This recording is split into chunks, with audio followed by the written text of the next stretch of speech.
dobar dan svima. Javljamo se ponovo iz ordinacije Lovin. Danas ćemo prikazati još jedan slučaj. Opet je u pitanju hollywoodski osmijeh, boja Bleach 2. I tu je naša Danijela da vam kaže kako je za nju bilo ovo iskustvo, da li je zadovoljna. Pa trebalo mi je jako mnogo hrabrosti da uopšte krenem, ali kad sam krenula, nemam reći, stvarno, znači od pristupa svih u ordinaciji, posebno vas doktorka, do krajnjeg rezultata, ja ne znam da li ću prestati da se smijem ikad više. Zaista. Pa i ne trebate, imate lijepo osmijeha, bio je lijep i ranije, ali... Pa dobro. Pacijentkinja je bila nezadovoljna izgledom svojih zuba, prvenstveno bojom.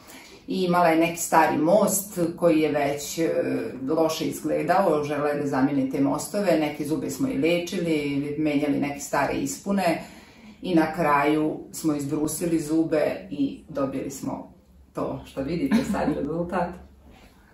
Nadam se da vam se sviđa, ukoliko želite. I vi ovakav osmijeh pišite nam, javite se, dođite.